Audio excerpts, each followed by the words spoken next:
많은 사람들이 등장합니다. 이 많은 사람들 가운데 주인공, 가장 중요한 인물이 누굴까요? 바로 예수 그리스도이십니다. 또 성경 속에 많은 사건들이 일어나고 있습니다.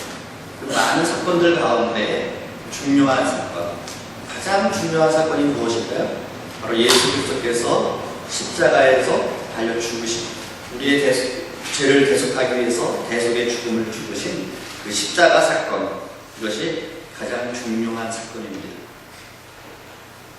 원래는 십자가가 로마 시대 때 반란을 일으킨 사람, 반역자들, 아주 극형에 처해야 될 그런 사람들을 처형하는 그러한 형틀이 바로 십자가였습니다.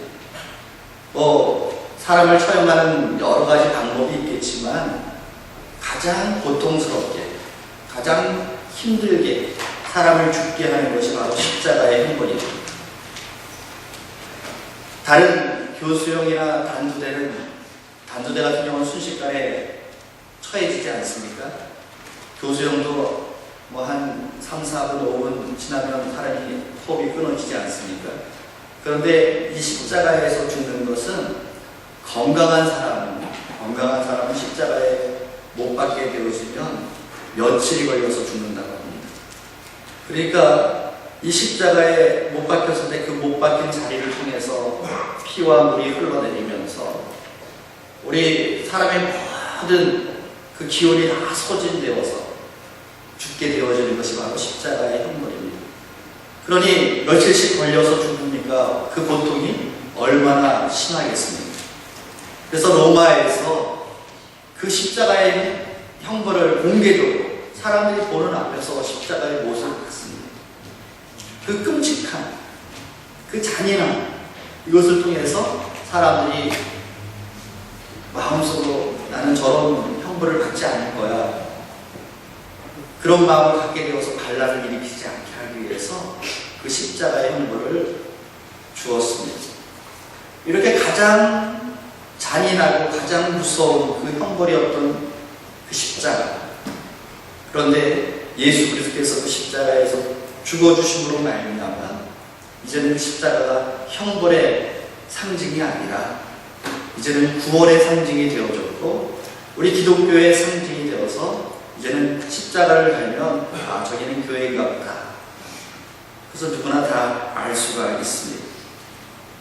예수님께서 이 땅에 오셔가지고 30년 평범한 삶을 사시고 부모님을 도와서 목수의 삶을 사시다가 이제 마지막 남은 3년 공생애를 사시게 되어질 때에 예수님은 갈릴리 주변에 다니시면서 많은 사람들에게 천국 복음을 선포하셨습니다. 또 제자들을 가르치고 훈련하셨습니다. 예수님 앞에 나오는 수많은 환자들,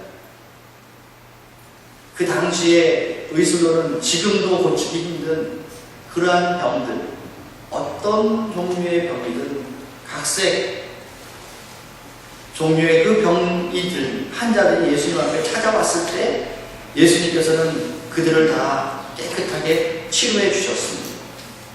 심지어는 죽었던 나인성 가부의 아들도 살리셨고, 나사로의 그 죽어서 장사 지낸 지 벌써 나흘이 지나서 시체가 부패하는 냄새가 납니다 말했던 그 나사로도 예수님께서 살리셨습니다. 야이로의 딸도 살리셨습니다. 죽은 자도 살리셨습니다. 그런 모습을 보면서 유대인들은 생각했습니다. 저분이 우리의 구약에 예언되어져 있는 메시아인가 보다, 우리를 구원하시고 우리를 해방하실 분이신가 보다, 그렇게 기대했습니다. 유대인들이 생각한 메시아는 지금 주변에 있는 다른 나라로부터 억압당하고 식민지 삶을 사는 이 이스라엘을 해방시켜줄 그런 정치적인 지도자들을 그들은 꿈꿨는데, 저렇게 많은 기적을 일으키시는 분이 우리의 지도자가 되셔서 우리를 구원하신다면 우리는 구원받을 수 있겠다, 그런 정치적인 해방을 그들은 기대했습니다. 그러나 예수님께서 그 공생의 3년 동안 사시면서 어떤 반란을 일으키려고 하는 모의를 하지 않으셨습니다. 예수님 주변에 따라다니면서 혹시나 하고 기대했던 유대인들이 실망하게 되어지고 이제는 예수님을 죽이고자 합니다. 그래서 유대인들이 예수님을 로마에 암여 개를 씌워서 로마인 손에 넘깁니다. 빌라도가 예수님을 재판하여서 예수님을 십자가에 못 박아 죽게 하였습니다. 예수님이 십자가에 못 박혀 죽은 것은 유대인 때문에 죽은 것도 아니었고 그 힘 있는 로마 병사들에 의해서 죽은 것도 아니었습니다. 예수님이 죽으신 것은 하나님께서 우리를 구원하시기 위해서 독생자를 내어주셨습니다. 죽음 가운데 예수님을 내어주셨습니다. 또한 예수님께서도 어쩔 수 없이 마지못해서 십자가에서 달려 죽은 것이 아니었습니다. 주변에 반대하는 세력에 의해 모함되어져서 음모에 의해서 예수님께서 어쩔 수 없이 붙잡히고 십자가에 달려 죽은 것이 아니었습니다. 예수님께서는 기꺼이 우리를 구원하시기 위한 아버지 하나님의 뜻에 순종하여서 예수님 자신이 기꺼이 십자가에 못 박혀 죽게 되어졌습니다. 예수 그리스도의 죽음, 그것은 바로 우리가 죽어야 되는데, 내가 죽어야 되는데 우리의 죄를 위해서 예수님께서 대신 죽어주셨고 그 예수 그리스도의 죽으심으로 말미암아 우리의 모든 죄가 용서함 받고 우리가 하나님 앞에 나아갈 수 있는 은혜를 누리게 되어졌습니다. 오늘 이 시간 우리는 십자가의 세 가지 의미를 한번 생각해 보려고 합니다. 첫 번째는 죄의 심각성입니다. 죄가 얼마나 심각한가? 죄는 참으로 무서운 것이었습니다. 예수님께서 십자가에 못 박히셔야만 되는 정도로 그 죄는 심각한 것이었습니다. 오늘날 많은 사람들이 죄에 대해서 심각하게 생각하지 않습니다. 죄를 대수롭지 않게 생각합니다. 정말 죄 짓는 것을 밥 먹듯이 한다라는 표현이 있을 정도로 아무렇지도 않게 죄를 짓습니다.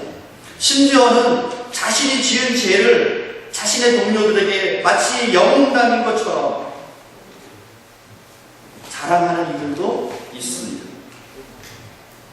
오늘 우리 성도들도 삶 속에서 우리가 거룩하게 살아야 된다 너무나도 잘 알고 있지만 우리도 크고 작은 죄를 짓고 있지 않습니까? 그런데 그 죄 짓는 이유 중에 주변에 있는 사람들이 다 이렇게 하고 있다. 모든 사람들이 다 이런 죄를 짓기 때문에 나도 이런 죄를 짓는 것이 별거 아니다 하는 그런 마음이 우리들 마음속 깊이 있지 않습니까? 다른 사람도 지으니까 괜찮다 하는 그런 마음. 얼마 전 학교에서 왕따를 당하고 괴롭힘을 당하였던 그러한 학생이 목숨을 끊은 그런 일이 있었습니다. 그때 친구를 괴롭혔던 그 가해 학생들을 경찰이 조사하게 되어질 때 그들이 첫 마디로 변명한 말이 무엇입니까? 저는 장난으로 그랬습니다. 친구에게 함부로 말하는 것 장난으로 말했습니다. 친구를 때리는 것은 자기는 장난으로 때렸다는 것입니다. 장난으로 친구를 괴롭혔다. 나는 대수롭지 않게 그를 괴롭혔다. 그런데 그 장난으로 괴롭힘을 받은 피해 학생은 어떻습니까? 극심한 고통 속에서 결국 스스로 자기의 목숨을 끊어야 되는 그런 극단적인 행동을 하지 않았습니까? 우리들은 그렇습니다. 우리는 죄를 지으면 그 죄에 대해서 내가 지은 죄에 대해서는 별거 아닌 것처럼 그렇게 변명하려고 하는 그런 모습이 있습니다. 그러나 그 죄가 심각하기 때문에 예수님께서 십자가에 달려 죽으셔야만 했습니다. 로마서 3장 23절 말씀, 모든 사람이 죄를 범하였음에 하나님의 영광에 이르지 못하리니. 모든 사람이 죄를 범하였음에 하나님의 영광에 이르지 못한다. 이 말씀은 무엇입니까? 모든 사람이 다 죄인이다. 이 땅에 있는 모든 사람들이 다 죄인입니다. 우리가 죄인이기 때문에 구체적이고 때때로는 죄인 것도 알면서 죄를 짓는 그런 고의적인 죄를 짓기도 합니다. 우리가 죄를 지었기 때문에 죄인인 것이 아니에요. 우리가 죄인으로 태어났기 때문에, 우리가 죄인으로 태어났기 때문에 오늘 우리가 죄를 짓는 것입니다. 세상의 죄는 중한 죄가 있고 경한 죄가 있습니다.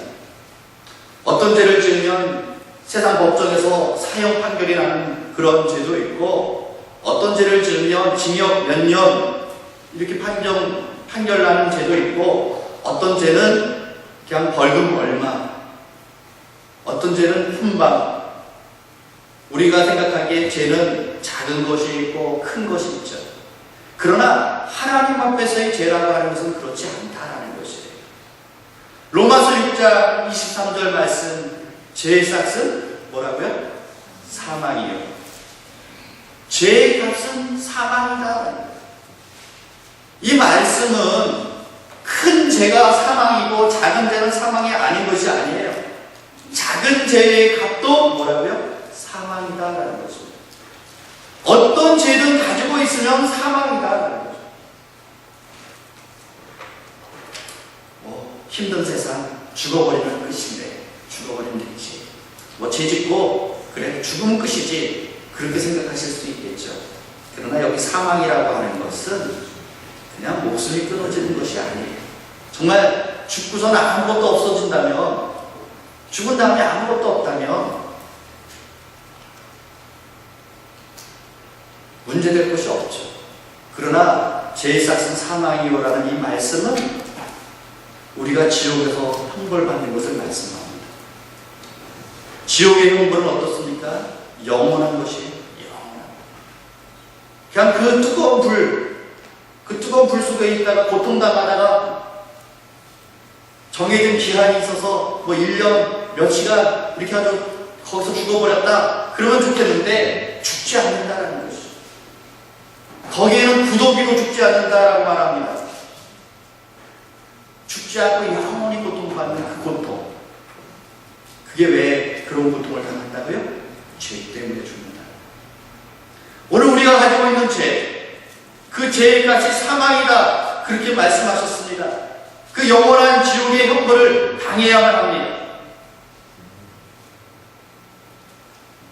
내가 대수롭지 않게 거짓말한 죄, 그것 때문에 내가 지옥에서 영원히 형벌받아야 된다.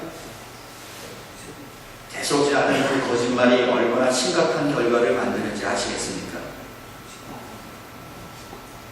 나는 별거 아니라고 생각했던 그 죄가 성경에서는 죄의 삭은 사망이요. 바로 그 사망을, 우리를 그 사망으로부터 구원하시기 위해서, 해방시켜 주시기 위해서 바로 예수님께서 십자가에 못 박혀 죽으신 것입니다. 우리가 저 지옥 불 속에서 영원히 고통받으면서 그 괴로움 속에 살아가지 않도록 하시기 위해서 예수께서 십자가에 못 박혀 죽으셨습니다. 예수 그리스도의 십자가의 두 번째 의미는 그 십자가 속에 우리 아버지 하나님의 크신 사랑이 담겨져 있습니다. 하나님의 사랑, 우리는 하나님의 사랑이라는 말을 많이 합니다. 하나님의 사랑은 우리 사람의 머리로 이해할 수 없는, 상상할 수 없는 크신 사랑입니다.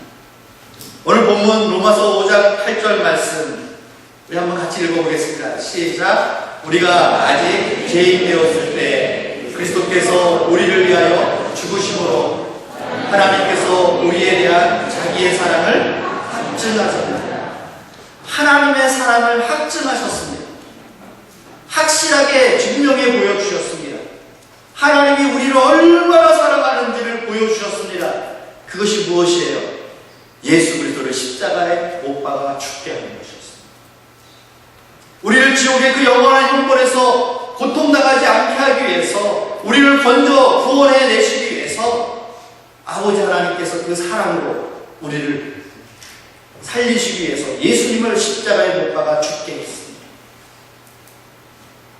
우리가 하나님으로부터 사랑받을 만한 짓을 했기 때문에, 내가 말과 행동이 선하기 때문에, 또 내가 어떤 덕을 쌓는 일을 했기 때문에, 하나님 앞에 사랑받을 만한 무슨 이유가 있었기 때문에 하나님께서 예수 그리스도를 십자가에 못 박아 죽게 한 것이 아니었습니다. 로마서 5장 8절 말씀 앞부분을 다시 한번 보십시오. 뭐라고 말씀하셨습니까? 우리가 아직 죄인 되었을 때. 우리가 아직 죄인 되었을 때. 이 말은 뭐예요? 우리가 여전히 죄인 되었을 때, 여전히 죄 가운데 있었을 때, 여전히 하나님으로부터 사랑받을 만한 이유가 전혀 없었을 때, 하나님께서 우리를 사랑하셔서 그리스도를 십자가에 못 박아 죽게 하셨다는 사실. 요한에서 4장 10절 말씀, 사랑은 여기 있으니 우리가 하나님을 사랑한 것이 아니요 하나님이 우리를 사랑하사 우리 죄를 속하기 위하여 화목제물로 그 아들을 보내셨습니다. 우리가 하나님을 사랑한 것이 아니라 하나님이 먼저 우리를 사랑하셔서 예수 그리스도를 십자가에 못 박아 죽게 하심으로 화목제물이 되게 하셨습니다. 여러분, 옆에 있는 사람이 사랑스럽다고 나의 하나밖에 없는 아들을 죽게 할 수 있겠습니까? 우리 주변에 있는 이웃 사람을 내가 너무나 좋아한다고 해서 그 사람을 위해서 내 아들을 죽게 할 수 있겠습니까? 우리는 종종 신문 기사에 보면 아들이, 딸이 아버지를 위해서 간을 이식해 주었다, 신장을 이식해 주었다 하는 기사를 봅니다. 왜 그것이 뉴스거리가 됩니까? 부모와 자식 간에도 자기의 그 심장, 콩팥을 띄워서 준다는 것이 쉬운 것이 아니기 때문에 그것이 뉴스거리가 되어서 신문에 기사가 나오는 것 아닙니까? 그런데 하나님은 구원받을 만한 어떤 자격도 없고 사랑받을 만한 이유도 없는 우리를 사랑하셔서 독생자 예수 그리스도를 십자가에 대어 달려 죽게 하셨다는 사실입니다. 하나님의 그 크신 사랑은 우리의 지각으로, 우리의 이해로 상상할 수 없는 초월한 사랑이었습니다. 우리는 죄 가운데 죄의 종으로서 말하고 행동하고 생각하는 모든 것이 죄 가운데 있었지만 하나님께서 우리를 사랑하셨기 때문에 독생자를 이 땅에 보내주셨고 그분을 십자가에 죽게 하셨습니다. 이 땅에 그 어떤 것도 아버지 하나님의 사랑과 비교할 수 있는 것이 없습니다. 예수님의 십자가는 세 번째로 예수 그리스도의 크신 은혜를 우리로 하여금 깨닫게 합니다. 예수 그리스도께서 우리를 값없이 이 구원의 은혜를 우리에게 값없이 주셨습니다. 예수 그리스도께서 그 십자가의 보혈을 흘려주심으로 말미암아 그 피로 말미암아 우리가 구원함을 받았습니다. 예수님께서 십자가에 못 박혀 죽으실 때 그 십자가 위에서 예수님께서 하신 말씀이 있는데 다 이루었다 말씀하셨어요. 이 다 이루었다라는 말씀은 우리가 죄로 말미암아 치루어야 할 죄의 값, 우리가 치루어야 할 죄의 값을 예수님께서 다 지불했다라고 선언하시는 것입니다. 우리를 구원하시기 위해서 치루어야 할 값을 예수님께서 이미 다 지불하셨다라고 선언하셨습니다. 그러므로 말미암아 우리가 구원받기 위해서 우리가 또 지불해야 될 어떤 값이 남아있는 것이 없습니다. 예수님께서 다 지불하셨기 때문에 우리가 구원받기 위해서 착하게 살아야 된다, 우리가 구원받기 위해서 헌금을 내야 된다, 우리가 주변에 있는 사람들에게 기부금을 내야 된다? 아니요. 이미 우리 구원을 위해서 예수님께서 값을 다 지불하셨습니다. 그러므로 구원은 우리가 자랑할 수 있는 것이 아무것도 없어요. 하나님께서 그냥 공짜로 우리에게 선물로 주신 것이기 때문입니다. 이제 우리가 예수 그리스도를 입으로 나의 구주이십니다 시인하고 나를 살리신 그 예수 그리스도를 우리가 마음으로 믿게 되어질 때 우리는 구원받은 하나님의 자녀로, 하나님의 백성으로 살아가는 그런 은혜를 우리가 누리는 것입니다. 오늘 종료주일입니다. 예수님께서 우리를 구원하시기 위해서 예루살렘에 입성하신 날입니다. 이제 이번 한 주간 동안 우리는 고난주간이라고 예수님이 우리를 위해 십자가에 죽으신 그 한 주간을 묵상하는 그러한 고난주간을 보내게 되어집니다. 아버지 하나님의 크신 사랑과 우리 주 예수 그리스도의 그 크신 은혜를 우리가 깊이 묵상할 수 있도록 합니다. 이제는 나를 이렇게 사랑하신 하나님, 나를 구원하신 우리 주님, 그 사랑과 은혜를 우리가 기억하고 정말 이 세상 속에서 세상과 타협하지 아니하고 세상과 똑같이 살아가지 아니하고 정말 하나님의 자녀의 모습, 하나님과 같이 거룩한 모습이 우리들 삶 속에 드러날 수 있기를 원합니다. 이 한 주간에 예수 그리스도의 십자가의 그 크신 은혜를 묵상하게 되어질 때 우리 모두에게 하나님께서 큰 은혜를 허락해 주시는 그러한 날 되기를 주님의 이름으로 축원합니다. 아멘.